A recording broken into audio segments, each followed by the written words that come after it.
হুসাইন চোখের পানি ফেলে ফেলে কান্না করে করে ইয়া নবী বলে বলে দৌড় দিয়ে চলে আসতেন আমার নবীর কাছে। আমার বাবারা, আমার পর্দার আড়ালের মা ও বোনেরা, আল্লাহ পাক রব্বুল আলামিন পবিত্র কুরআনুল কারীমের সূরাতুজ জুমুরের 29 নম্বর আয়াতের মাধ্যমে বলেন, ইন্নাকা মাইইতু ওয়া ইন্নাহুম মাইইতুন। ও আমার হাবিব, ও আমার বন্ধু, কেবলমাত্র আপনি মৃত্যুর স্বাদ গ্রহণ করুন। আপনার নিকট কিছুক্ষণের মধ্যে আপনার নিকট মৃত্যুর আগমন ঘটবে। আপনি দুনিয়ার থেকে বিদায় হবেন। আপনার আগে যারা এসেছে তারাও বিদায় হয়ে গেছে, তারপরে যারা আছে তারাও বিদায় হয়ে যাবে। ও আমার হাবিব, আপনি কিছুক্ষণের জন্য শুধু মৃত্যুবরণ করুন, শুধু মৃত্যুর স্বাদটা আপনি গ্রহণ করুন। আমার বন্ধুগণ, আমার নবী, আপনার নবী যেইখানে শুয়ে আছে সেই জায়গাটির নাম হলো রওজে মুবারক। আমার নবী ওই রওজে মুবারকে যাওয়ার আগে আমার আল্লাহ মালাকুল মউত আজরাইলকে পাঠাইয়া দিলেন। আজরাইলকে বললেন, ও মালাকুল মউত আজরাইল, তুমি চলে যাও, তুমি চলে যাও, আমার বন্ধুর কাছে চলে যাও। আর শোনো আজরাইল, তুমি যখন আমার বন্ধুর কাছে যাইবা তুমি তখন মানুষের সুরতে যাইবা। সুবহানাল্লাহ। ও আমার বন্ধু, আল্লাহ পাক আরো বললেন, ও আজরাইল, তোমাকে আমার এমন একটি বন্ধুর কাছে তোমাকে আমি পাঠাচ্ছি, যেই বন্ধুকে আমি সৃষ্টি না করলে তুমি আজরাইলকে সৃষ্টি করতাম না, জিবরাইলকে সৃষ্টি করতাম না, মিকাইল ইসরাফিলকে সৃষ্টি করতাম না। পৃথিবীর জমিনে, আসমানে এবং জমিনের মধ্যে যত ফেরেশতা আছে কোন ফেরেশতাকে সৃষ্টি করতাম না। আসমান বানাইতাম না, জমিন বানাইতাম না, আরশ, কুরসি, লৌহ কলম, লৌহে মাহফুজ, জান্নাত জাহান্নাম কোনো কিছুই আমি আল্লাহ সৃষ্টি করতাম না। ও আজরাইল, এমন একজন বন্ধুর কাছে আমি তোমাকে পাঠাচ্ছি। ও আজরাইল, শোনো শোনো শোনো, আমার বন্ধুর কাছে যখন তুমি যাইবা আদব সহকারে যাইবা, আদর্শ সহকারে যাইবা। আমার বন্ধু যেন কষ্ট না পায়। এবার আজরাইল চলে গেল, আমার নবীর ঘরের দরজার সামনে দাঁড়াইলো, গিয়ে বলতেছেন, আসসালাতু ওয়াসসালামু আলাইকা ইয়া রাসূলুল্লাহ, আসসালাতু ওয়াসসালামু আলাইকা ইয়া হাবিবাল্লাহ। আমার বন্ধুগণ, আজরাইল যখন পৌঁছে গেল, ওই সময় আমার নবীর হুজরার ভিতরে বিশ্বের শ্রেষ্ঠ মহিলা,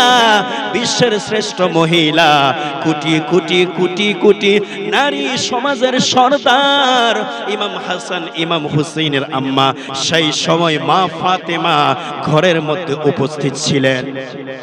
সেই সময় মা ফাতেমা ঘরের মধ্যে উপস্থিত ছিলেন যখন আমার নবী, আপনার নবীর কাছে মালাকুল মউত আসলেন। এবার ঘরের ভিতর থেকে বলছেন, কে আপনি দরজার মধ্যে নাড়াচাড়া করতেছেন? দরজার মধ্যে কে আপনি শব্দ করতেছেন? বাহির থেকে আওয়াজ আসছে, আনা মালাকুল মউত, আনা আজরাইল।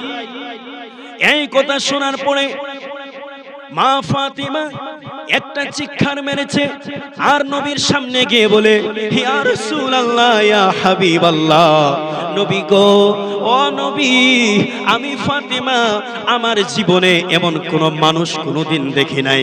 ও নবী, দরজা খোলার পরে সেই মানুষটা দেখতে পেলাম, এমন মানুষ আমি ফাতিমার জীবনে কোনোদিন দেখি নাই। যার পাওটা হচ্ছে জমিনের মধ্যে, তার মাথাটা দেখা যাচ্ছে আসমানের মধ্যে। ও নবী, এমন ভয়ঙ্কর মানুষ আমি আমার জীবনে দেখি নাই। আল্লাহর নবী শুনে বলতেছেন, ও আমার মেয়ে ফাতিমা, ইনি হচ্ছেন আল্লাহর মেহমান, আমার বাড়িতে এসেছে, তাকে বসতে জায়গা দাও, তাকে বসতে জায়গা দাও।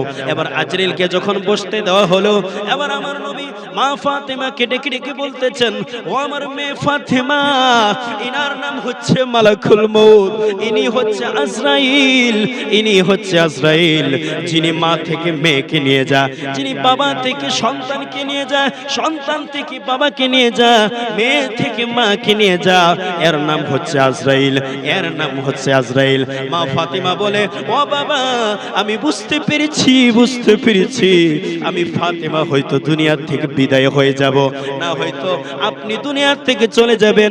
এবার আমার নবী ডাক দিয়ে বলে, ও ফাতেমা, তুমি নয়, আমি নবী দুনিয়া থেকে পর্দা করব, আমি নবী দুনিয়া থেকে বিদায় হয়ে যাব। ও ফাতেমা, তোমার যদি কিছু বলার থাকে আমাকে তুমি বলো। ও ফাতেমা, আমার নবুয়তের দায়িত্ব, সমস্ত দায়িত্ব আমি কমপ্লিট করেছি, কিছুক্ষণ পরে আমি দুনিয়া থেকে চলে যাব। এবার মা ফাতেমা একটা চিৎকার মেরে দৌড় দিয়ে চলে গেলেন মসজিদে নববীর সামনে। মসজিদে নববীর সামনে দাঁড়াইয়া, মসজিদে নববীর সামনে যাইয়া নিজের সন্তান কলিজার টুকরাকে ডাক দিয়ে বলে, ও হাসাইন, ও হুসাইন, তোমরা বুঝি এখানে খেলাধুলা করতেছো, এদিকে তোমার নানা দুনিয়া থেকে পর্দা করতেছে, দুনিয়া থেকে চলে যাইতেছে।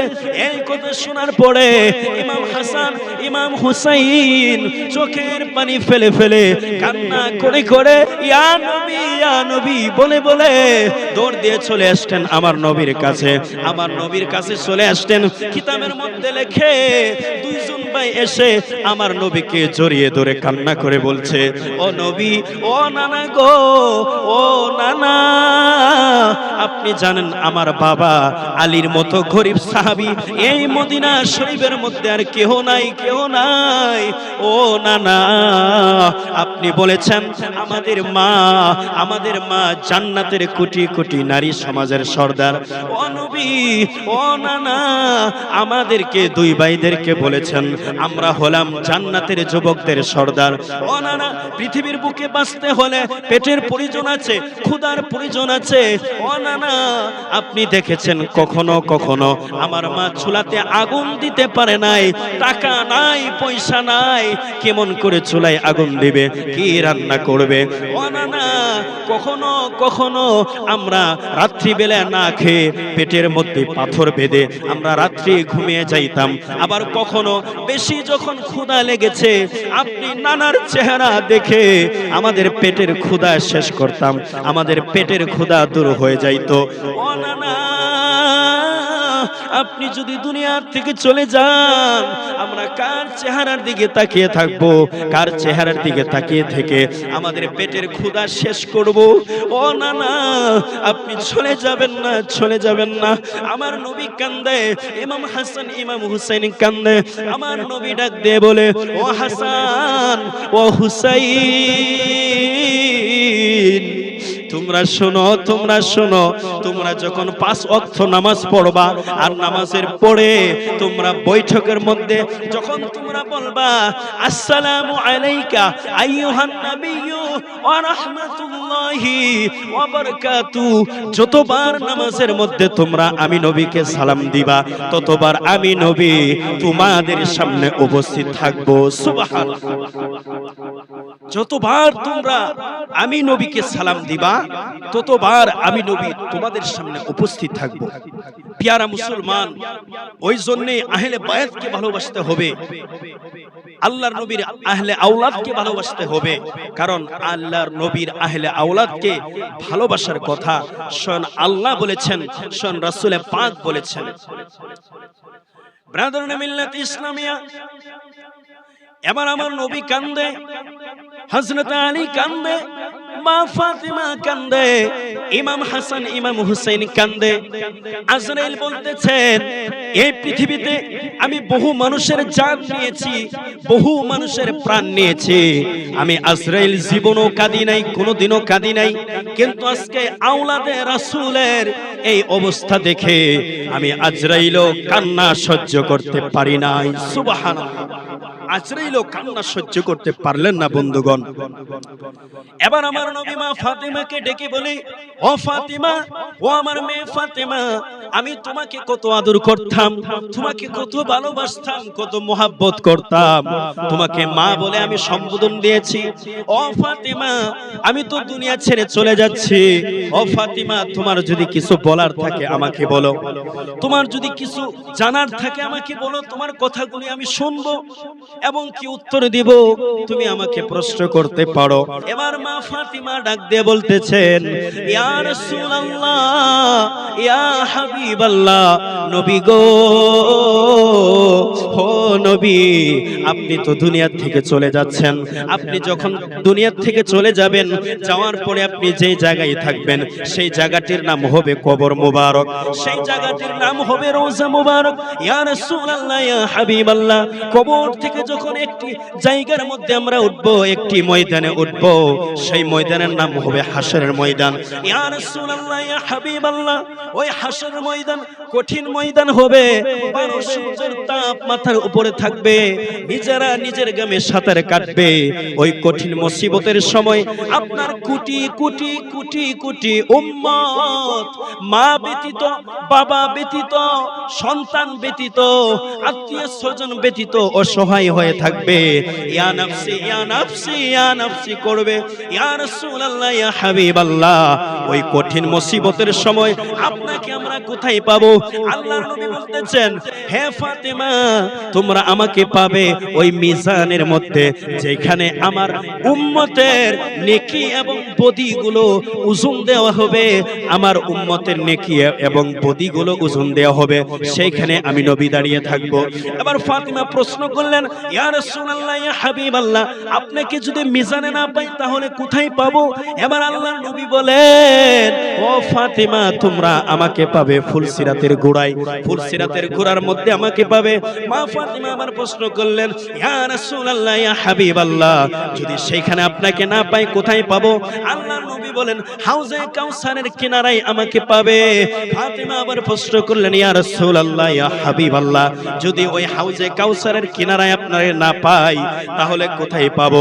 আল্লাহর নবী বলেন, ও ফাতেমা, তোমরা আমাকে পাবে জাহান্নামের গেটের মধ্যে, আমি নবী দাঁড়িয়ে থাকবো, সেইখানে আমাকে পাবে। এবার ফাতেমা ডাক দিয়ে বলে, ইয়া রাসূলুল্লাহ, ইয়া হাবিবাল্লাহ, আপনাকে যদি মিজানে না পাই, যদি ফুলসিরাতের গোড়ায় না পাই, যদি হাউজে কাউসারের কিনারায় না পাই, যদি জাহান্নামের গেটে না পাই, একই সময় একই টাইমে এই চারটি জায়গায় আপনার উম্মত যদি মুসিবতে পড়ে যায়, আপনি আপনার কোটি কোটি উম্মতদেরকে কিভাবে রক্ষা করবেন, কিভাবে সুপারিশ করবেন? আল্লাহর নবী বলেন, ও ফাতেমা, তুমি আমাকে জগতের বাবার মতো মনে করো না, জগতের বাবার মতো আমি নবীকে মনে করো না। ও ফাতেমা, শোনো শোনো শোনো, আকাশের মধ্যে যখন বৃষ্টি হয়, বৃষ্টি হওয়ার আগে যখন বিজলি মারে, বৃষ্টি হওয়ার আগে যখন আকাশের মধ্যে ঝিকমিক ঝিকমিক করে, আকাশের মধ্যে যখন বিজলি মারে, হ্যাঁ ফাতেমা, শোনো শোনো শোনো, তদ্রূপ ভাবে কিয়ামতের ময়দানে, হাশরের ময়দানে আমার কোটি কোটি উম্মতেরা যদি একই টাইমে একই সময় চারটি জায়গায় যদি কঠিন মুসিবতের মধ্যে থাকে, আমি নবী বিজলির মতো দৌড়ায়া দৌড়ায়া কোটি কোটি উম্মতদেরকে জাহান্নাম থেকে জান্নাতের মধ্যে পৌঁছায়া দিব। সুবহানাল্লাহ। জাহান্নাম থেকে আমি নবী জান্নাতের মধ্যে পৌঁছিয়ে দিব। ব্রাদার মিল্লাত ইসলামিয়া, ওই জন্য আমার নবী পবিত্র হাদিস শরীফের মাধ্যমে বলেছেন, শাফাআতি লি আহলি কিবিন উম্মতি। আল্লাহর নবী বলেন, আমি নবী কিয়ামতের ময়দানে, হাশরের ময়দানে ওই শ্রেণী উম্মতদেরকে, ওই ধরনের উম্মতদেরকে, ওই কিসিমের উম্মতদেরকে আমি নবী সুপারিশ করব, যারা দুনিয়ার জমিনে গুনাহ করার পরে, পাপ করার পরে, অন্যায় করার পরে নিজের গুনার জন্য ক্ষমা চেয়েছে, আল্লাহর কাছে তওবা করেছে, এরপরও আল্লাহ পাক ক্ষমা করেন নাই, এরপরও আল্লাহ পাক মাফ করেন নাই, ওই সমস্ত উম্মতদেরকে কিয়ামতের ময়দানে মহান আল্লাহর গুসাকে, মহান আল্লাহর রাগকে পানি করে আমি নবী সেই সমস্ত উম্মতদের হাত ধরে শাফায়াত করে করে জান্নাতের মধ্যে পৌঁছিয়ে দিব। জোরে বলুন সুবহানাল্লাহ, আর জোরে বলুন সুবহানাল্লাহ। ব্রাদার মিল্লাতে ইসলামিয়া, ওই জন্যই আমি আপনি পৃথিবীর জমিনে এসেছি, আমি আপনি পৃথিবীর জমিনে এসেছি, কিন্তু আমি আপনি পৃথিবীর জমিনে আসার আগে আমি আপনি ছিলাম মায়ের পেটের মধ্যে। মায়ের পেটের মধ্যে আসার আগে আমরা ছিলাম রূহের জগতের মধ্যে। আমরা রূহের জগতের মধ্যে আসার আগে আমরা ছিলাম আল্লাহ পাকের কুদরতের মধ্যে। আল্লাহ পাকের কুদরতের মধ্যে, প্রথম আল্লাহ পাকের কুদরতের মধ্যে আমরা ছিলাম। এরপর আসলাম আলমে আরওয়ার মধ্যে, রূহের জগতের মধ্যে। এরপরে আমরা আসলাম কোথায়? এরপরে আমরা আসলাম মা এবং বাবার মাধ্যমে মায়ের পেটের মধ্যে আসলাম। এরপরে আমরা কি করলাম? মায়ের পেটটাকে বিশাল